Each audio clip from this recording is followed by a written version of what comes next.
Jangan lupa subscribe, like, komen, dan share ya kawan. Kutukan Berdarah Incantation.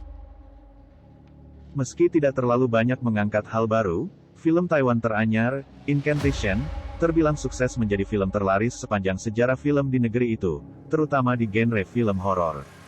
Mengutip situs The Hollywood Reporter, Incantation yang mengangkat kisah kutukan berdarah yang menimpa seorang ibu dan anak perempuan kecilnya itu meraup pendapatan kotor dengan angka fantastis. Total mencapai 7,8 juta dolar Amerika Serikat, setara lebih dari 117,7 miliar rupiah. Angka itu diperkirakan akan terus bertambah.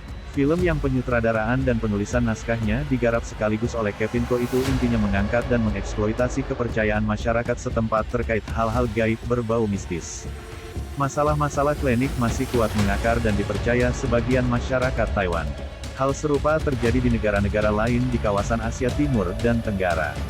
Masyarakat di negara-negara kedua kawasan tersebut punya banyak kemiripan baik secara adat istiadat, budaya, maupun sistem kepercayaan, terutama hal-hal bersifat supranatural. Hal itu juga masih terjadi pada masyarakat yang hidup di area urban di era kekinian serba teknologi digital.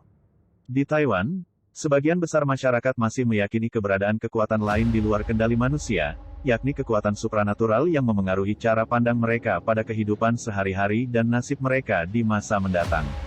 Mereka meyakini adanya pahala, budi baik, dan tabu. Mereka yang dianggap melanggar aturan-aturan tadi bakal bernasib sial. Sebaliknya, jika tunduk pada aturan itu, mereka akan mendapat keberuntungan. Kepercayaan serta ketakutan macam itulah yang dijadikan bahan dan dieksploitasi ke dalam ramuan utama cerita Incantation. Ko sejak awal memiliki resep jitu untuk kisah horornya. Dia melihat kengerian bisa dibangun ketika penonton memiliki koneksi interaktif dengan cerita yang dikisahkan dalam film. Saya tahu bagaimana menakut-nakuti penonton dengan memanfaatkan urutan-urutan kengerian secara efektif. Namun, film horor yang baik sebetulnya bukan sekadar perkara seperti itu. Intinya adalah terkait sifat manusia. Penonton harus dibuat peduli pada para karakter yang ada dalam film itu, ujar Ko. Karya Ko banyak dipengaruhi gelombang film-film horor Asia yang sempat sukses dan bahkan mendunia sepanjang era tahun 1990-an dan 2000-an, seperti film horor Jepang, Ring, 1998, Ju-on, 2000, atau film horor Hong Kong The Eye, 2002. Sebelum tayang secara streaming di Netflix mulai tanggal 8 Juli tahun 2022, film Ko sudah tayang dan berjaya di bioskop-bioskop Taiwan sejak Maret. Selain pendapatan besar, karya Ko juga berhasil menyabet 7 penghargaan film bergengsi di Taipei Film Award. Beberapa kategori yang dimenangi, antara lain, penyutradaraan terbaik dan fitur naratif terbaik. Horor Asia bukan sekadar tentang hardcore gore, film sadis berdarah-darah, melainkan juga mampu menjadi film dengan sisi kelembutan. Film-film macam itu memang bisa menakutimu, tetapi sekaligus juga mampu menggerakkanmu atau bahkan menyembuhkanmu, ujar Ko. Perjuangan Ibu. Cerita Incantation berpusat pada upaya seorang ibu menyelamatkan anaknya dari kutukan mematikan yang sebelumnya menimpanya lebih dulu. Karakter utama seorang perempuan bernama Ronan, Sai Hesuan Yen, yang baru saja dinyatakan sembuh dari gangguan jiwa. Setelah keluar dari fasilitas perawatan kesehatan jiwa yang ditinggalinya selama beberapa tahun, Ronan bertekad ingin hidup normal. Dia ingin membesarkan anak sematawayangnya, seorang gadis kecil, Dodo, Huang Xinting. Dodo yang masih berusia taman kanak-kanak itu sebelumnya terpaksa hidup sebatang kara. Dia tinggal di sebuah rumah panti asuhan pimpinan Ming, Cao Ying Hesuan. Ming sangat menyayangi Dodo, apalagi anak itu juga memanggilnya dengan sebutan ayah. Ming sangat melindungi Dodo. Kisah seram terjadi tak lama setelah Dodo dan ibunya pindah ke sebuah apartemen baru.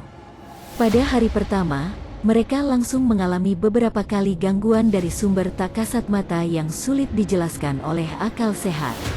Dodo juga terganggu dengan makhluk yang hanya bisa dilihat oleh dirinya, yang disebut sebagai monster jahat. Makhluk tak kasat mata itu dalam pandangan Dodo ada di langit-langit apartemen. Makhluk itu kerap menyuruhnya melakukan hal-hal mengerikan.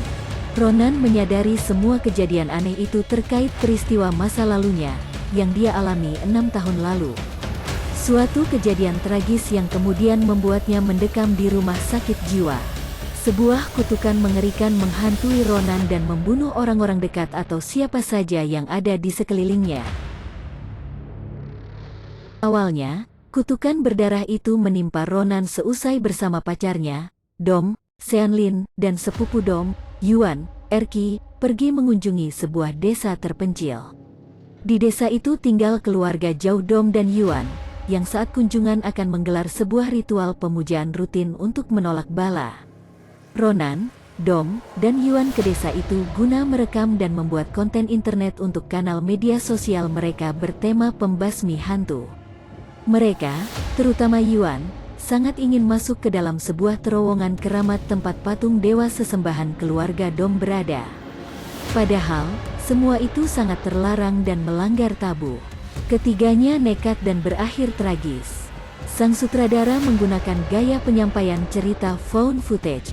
Teknik dan gaya penyampaian itu juga diterapkan beberapa film horor sukses lain sebelumnya, seperti film Waralaba Paranormal Activity, tahun 2007 sampai tahun 2015, dan The Blair Witch Project, 2016. Teknik pembuatan film macam ini menggunakan sudut pandang pengambilan gambar dari orang pertama alias si perekam atau pendokumentasi. Gambar-gambar yang dihasilkan mirip dengan yang ada pada film-film dokumenter. Alur cerita juga dibuat seolah kisah nyata. Sejak awal sang tokoh utama, Ronan, memulai kisah dengan berbicara ke arah kamera video. Ronan seolah berbicara dan mengajak para penonton memperhatikan cerita yang disampaikannya dan mengajak bersama-sama merapal sebuah mantra untuk membantu diri dan anaknya. Selain itu, lewat kamera videonya, Ronan terus merekam seluruh kejadian yang dia alami bersama anaknya, termasuk saat mereka diganggu kekuatan gaib jahat. Dengan gaya dan sudut pengambilan gambar film seperti itu, ditambah permainan pencahayaan yang suram dan terkadang ekstrim, film memberikan efek kengerian, terutama pada adegan-adegan kesurupan yang dialami sejumlah karakter akibat terkena kutukan kekuatan jahat dewa sesembahan menyaru dalam bentuk tokoh suci dalam agama Buddha. Kengerian juga dipicu banyak adegan jump scare dan penggambaran luka-luka fisik berdarah-darah dari mereka yang terkena kutukan. Tanpa perlu dibantu efek manipulasi digital pun keseraman cukup terbangun maksimal dengan efek dan make-up khusus yang ada. Namun, sang sutradara tampaknya juga berupaya menjelaskan kepada penonton mengapa film itu menggunakan teknik found footage. Hal itu dilakukan lewat sang pemeran utama, yang beberapa kali dalam dialognya menjelaskan mengapa dia merekam dengan kamera video. Salah satunya dengan alasan ingin mendokumentasikan momen tertentu untuk anaknya, seperti dijelaskan Ronan kepada Ming saat awal mereka bertemu. Menurut Ronan, dirinya ingin merekam momen kepulangan putrinya sebagai kenang-kenangan kelak saat Dodo dewasa. Penggunaan kamera bersudut pandang atau teknik merekam dari orang pertama juga coba dilogiskan lewat adegan atau alur cerita. Ronan, Dom, dan Yuan merekam video aktivitas berburu hantu mereka untuk membuat konten di media sosial mereka. Eksplorasi kengerian juga tampak dengan apik ditampilkan sutradara Ko lewat penggambaran desa terpencil dan terowongan keramat beserta isinya. Kisah dalam Incantation disebut terinspirasi kejadian nyata kematian sekeluarga penganut sebuah aliran sesat. Walau berkisah tentang kutukan berdarah, roh jahat penyebar kutukan jahat itu nyaris tak pernah ditampilkan jelas dalam film. Kehadirannya hanya sebatas digambarkan lewat dialog Dodo yang menyebut sosok jahat tak kasat mata itu sebagai monster yang bergerak di langit-langit rumah. Selain itu, kengerian akan entitas roh jahat tadi hanya digambarkan, misalnya, lewat tayangan rekaman gambar video dari CCTV. Walau mengangkat hal-hal berbau mistis, Ko mengaku tetap berupaya menghormati segala hal yang terkait dengan semua itu, termasuk soal tabu-tabu yang ada di sekitarnya. Ko menyukai topik keseraman terkait agama dan tabu agama. Namun, dalam filmnya ini dia berupaya memperbesar kengerian secara tak langsung, melalui elemen mantra. Topik seputar tabu dan praktik atau ritual keagamaan tertentu diyakini Ko akan sangat menarik, terutama bagi para penonton global. Saya suka cerita seram. Meski begitu, saya tetap tidak berani menyentuh topik ini. Saya ingin memperbesar perasaan itu dalam bentuk mantra. Selain itu, beberapa elemen lain yang membuat genre horor menjadi dinamis adalah keberadaan rasa takut akan kematian serta ketakutan terhadap suatu kekuatan yang tidak kita ketahui, ucap Ko. Dalam siaran pers, Jan Sleong, manajer akuisisi konten berbahasa Mandarin Netflix, mengaku bangga bisa bermitra dengan generasi baru pembuat film Asia seperti Ko.